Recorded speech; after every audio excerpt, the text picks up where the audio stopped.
Hello everyone, আসসালামু আলাইকুম। Welcome back to my channel. সবাই কেমন আছেন? যে যেখান থেকে আমার ব্লগ ভিডিওটি দেখা শুরু করে দিয়েছেন, আল্লাহর অশেষ রহমতে ভালো আছেন, সুস্থ আছেন। আলহামদুলিল্লাহ, আমরা সপরিবারে ভালো আছি। মারিয়া লাইফস্টাইল অ্যান্ড কুকিং চ্যানেলে আপনাদের সবাইকে আরও একবার স্বাগতম। প্রতিদিনের মতো আজকেও নতুন একটি ব্লগ ভিডিও নিয়ে হাজির হয়েছি আপনাদের মাঝে। আশা করি আপনারা আমার ব্লগ ভিডিওটি প্রথম থেকে শেষ পর্যন্ত দেখলে ভালো লাগবে। আমি মারিয়া, ঢাকা থেকে বলছি। এটা হচ্ছে আজকে শুক্রবার, স্পেশাল একটা দিন সবার জন্য। তো স্পেশাল দিনে তেমন কিছু আয়োজন করব না, কারণ আমরা তো সব সময় মাছ মাংস খাই। আনকমন বলতে আলুর ভর্তাটা আমরা খুব বেশি একটা খাওয়া পড়ে না, বছরে মনে হয় 2-1 বার খাওয়া পড়ে। তো নিচে গেছি কিছু সবজি আনার জন্য। আজকে তো প্রচুর বৃষ্টি সকাল থেকে হয়েছে, তো সবজি তেমন কিছু ভালো পাইনি, এজন্য আনিনি। তো এখানে যে আমি ডিম আর আলু নিয়েছি, ডিম ভুনা করব, আলুর ভর্তা করব আর পাতলা ডাল। তো এখানে আমার আব্বা আবার ডিম ভুনাটা খুব পছন্দ করে, এজন্য। তো এখানে এই যে আমি আলু আর ডিম সুন্দর করে পরিষ্কার করে ধুয়ে একটা পাতিলে দিয়ে দিলাম, আর সাথে দিয়ে দিলাম লবণ। আর 2টা চুলায় ধরিয়ে দিলাম, কারণ এক পাশে আমি ভাত দিয়েছি, অন্য পাশে আলু আর ডিম সিদ্ধ। আমি একসাথে রান্না করে চলে যেতে আমার ভালো লাগে, কিচেন রুম থেকে একটা একটা করে। আমার কাছে রান্না করতে ভালো লাগে না, কারণ আমার 2 চুলা, পর্যাপ্ত পরিমাণ আমাদের এইদিকে গ্যাস থাকে। মাঝে মধ্যে গ্যাস কমে যায়, তবে সবসময় গ্যাসটা থাকে। তো আপনাদের ভাইয়াকে বলছি কিছু পেঁয়াজ কেটে দেওয়ার জন্য, তো উনি ওনার মতো করে পেঁয়াজগুলো কেটে দিয়েছে। রান্নার সবচেয়ে কষ্টের পার্ট হচ্ছে পেঁয়াজ কাটা। এটা আমার মার জন্য অনেক কষ্টের, আমার জন্য। তো আয়রার বাবা যখন বাসা না থাকে তখন আমার মাই কেটে দেয়, আর উনি যখন থাকে তখন আমি ওনার হাতে কেটে নিই। উনি আবার খুব দ্রুত মাশাআল্লাহ কাটতে পারে। তা আমার ডিমটা যখন আলু আর ডিম সিদ্ধ হয়ে গেছে, তখন আমার মা আলুর আর ডিমের খোসা ছাড়িয়ে দিয়েছে, আলুর ভর্তাটাও মেখে দিয়েছে। এখন আমি এক চুলায় ডিম ভুনা করে নিয়েছি, আর অন্য চুলায় দিয়ে আমি আলুর ভর্তাটা করে নিচ্ছি। এখানে বেশি করে সরিষার তেল আর পেঁয়াজ দিয়ে দিলাম। আমরা কিছু কিছু মানুষ আমার বাসা আলু ভর্তা ভাজা পছন্দ করে, আবার কিছু কিছু কাঁচা পেঁয়াজ দিয়ে আলুর ভর্তাটা পছন্দ করে।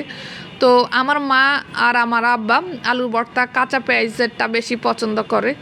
আর বাবা আর আমি এই যে ভাজাটা বেশি পছন্দ করি। তো এত মানুষের এত ভাগে করতে ভালো লাগে না, পরে আমার মা বলছে একবারে ভেজে নেওয়াটাই ভালো হবে, সমস্যা নাই, ঢেঁড়সের তরকারি দিয়ে হলে চলবে আমার। তো এখানে আমার আব্বা আবার আসার সময় কিছু ঢেঁড়স নিয়ে এসেছে। ঢেঁড়সগুলো খুবই কচি, তো এজন্য আমার বাসায় আবার আমরা সবাই ঢেঁড়সের তরকারিটা প্রিয়। ঢেঁড়স ভাজি বলেন, রান্না বলেন, সবাই আমরা পছন্দ করে খাই, পরিবারের সবাই। তো এখানে আমি তেলের উপরে পেঁয়াজ দিয়ে দিলাম, পেঁয়াজটাকে 2 মিনিট ভেজে তারপরে আদা রসুন বাটা দিয়ে দিব, সামান্য মশলা দিব। ঢেঁড়সের মধ্যে বেশি মশলা দিলে ভালো লাগে না, এজন্য আমি অল্প অল্প মশলা দিচ্ছি। ঢেঁড়স 1/2 কেজি কিছু চিংড়ি মাছ দিয়ে রান্না করতেছি। খুবই মজা হয়েছে এই তরকারিটা। আমার মার আর আমার আব্বার এত পছন্দের একটা তরকারি এই ঢেঁড়সের, এজন্য আমার মা বলছে আলুর ভর্তা না হলো আমার চলবে।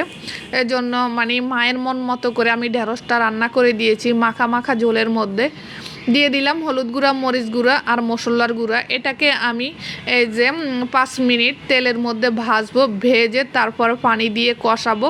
কষানোর পরে বাকি যা দেওয়া দরকার তাই দিলাম। আপনারা যদি আমার চ্যানেলে নতুন হয়ে থাকেন, প্লিজ চ্যানেলটি সাবস্ক্রাইব করে বেল বাটনটি অন করে দিবেন। আমার ভিডিওর কোন অংশ যদি আপনাদের ভালো লেগে থাকে তাহলে একটি লাইক দিতে পারেন। আর ফেসবুক পেজ থেকে যারা আমার ভিডিওটি দেখবেন তারা একটি পেজটি ফলো দিতে পারেন। আর আপনারা যারা প্রিয় ভাই আপুরা এগুলো করে রেখেছেন, আপনাদের সবাইকে অসংখ্য ধন্যবাদ। আমার আলুর ভর্তা ডিম বুনা হয়ে গেছে। এখন এক চুলার ডাল আর দিয়ে দিলাম চিংড়ি মাছের তরকারি। যখন চিংড়ি মাছের মশলাটা কষানো হয়ে গেছে, তখন একটা টমেটো আর কাঁচামরিচ দিয়ে দিলাম। কাঁচামরিচ দিয়ে 5 মিনিট ভেজে নিয়েছি মশলার সঙ্গে। ভেজে এই যে আমি দিয়ে দিলাম পরিমাণ মতো চিংড়ি মাছ। চিংড়ি মাছটা আমি বেশিক্ষণ রাখবো না, মানে কষাবো না, কষালে চিংড়ি মাছটা রাবারের মতো হয়ে যায়। চিংড়ি মাছ বেশি সিদ্ধ করলে মজা লাগে না, এর জন্য আমি চিংড়ি মাছটাকে 2 মিনিট মশলার সঙ্গে কষিয়ে দিয়ে দিলাম ঢেঁড়সটা আমি মাখা মাখা ঝোলের মধ্যে রেখেছি। পরিমাণ মতো দিয়ে দিলাম লবণ। এত মজার তরকারি, আপনারাও এই গরমের মধ্যে এরকম তরকারি রান্না করে খেয়ে দেখতে পারেন, খুবই ভালো লাগে। বিশেষ করে আমার ফ্যামিলির সবার, আর আপনাদেরও আশা করি ভালো লাগবে যদি ভালো করে রান্না করতে পারেন। এখানে দিয়ে দিলাম ডালের মধ্যে কিছু কাঁচা পেঁয়াজ, আর দিয়ে দিব ভাগার। আমার মোটামুটি সব তরকারি হয়ে গেছে। এখন আমি ঢেঁড়সের মধ্যে ভাগারটা দিয়ে দিচ্ছি আমার মা। এই যে দেখেন, ঢেঁড়সের মধ্যে এখন অনেক জলের পানি, কিন্তু এই পানিটা থাকবে না। আমি হাই হিটের মধ্যে ঢেঁড়সটা রান্না করছি। দেখেন একবার মাখা মাখা হয়েছে, চিংড়ি মাছ দিয়ে ঢেঁড়স সবুজ হয়েছে, মাখা মাখা হয়েছে, দেখতে যেমন লোভনীয়, খেতে সেরকম সুস্বাদু হয়েছে। এখানে পাতলা ডাল, ডিম বুনা, আলুর ভর্তা রান্না করব 2 পদ, হয়ে গেছে 3 পদ, সাথে হয়েছে 4 পদ। রিজিক বলে কথা, আল্লাহ ভাগ্য যা রেখেছে তাই হয়েছে। রান্না করতাম আলুর ভর্তা আর পাতলা ডাল, সাথে ডিম বুনা হয়েছে, সাথে হয়েছে ঢেঁড়স দিয়ে চিংড়ি মাছ। তো আমি একটার মধ্যে রান্নাগুলো শেষ করছি, আমার মা এদিকে কিচেনের সব কাজ করে শেষ করছে। খাওয়া দাওয়া করে আমার মা চলে গেছে বিডিআর 3 নাম্বার গেট। ওখান আমি যে অসুস্থ, আমার জন্য কিছু ফল আনার জন্য এখানে এনেছে। এই যে আঙ্গুর, কমলা, আপেল, পেয়ারা, আতা এনেছে, বিচি কলা, বাংলা কলা এনেছে, এই যে তরমুজটা যেরকম আশা করছি ওই রকম মিষ্টি পড়েনি মোটামুটি, তারপরও ফল হিসাবে খাবো। 350 টাকা দিয়ে একটা তরমুজ এনেছে, এটা তো এখন আর ফেলে দেওয়া সম্ভব না। তো এই জন্য আমার মেয়ে অনেক খুশি হয়ে গেছে, কারণ ও অনেকগুলো ফল একসাথে দেখতে পেয়েছে। আর আমার মেয়েটার মোটামুটি তরমুজটা খুব পছন্দের একটা ফল, ও তরমুজ অনেক পছন্দ করে।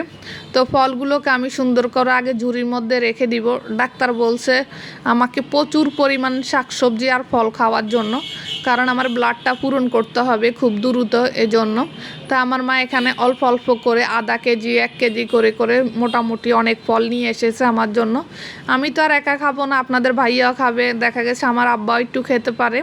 আমার মা খাওয়ার মধ্যে এখানে বিচি কলা খাবে, অন্য কিছু উনি আর খাবে না, উনি সব কিছু খায় না। আর আমার মেয়ে আর আমি, তা আমি যখন খাবারগুলো নিই একটু একটু করে আমার মেয়েও খায় ওখান থেকে।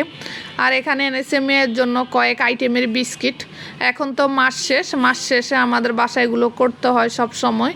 এই যে এটা আমার মেয়ের বাজার দিয়ে শুরু হয়ে গেছে, আজকে মাসের 1 তারিখ। তো এখানে কয়েক পদের বিস্কিট এনেছে, কারণ আমার মেয়ে আবার সব আইটেমের বিস্কিট খায় না।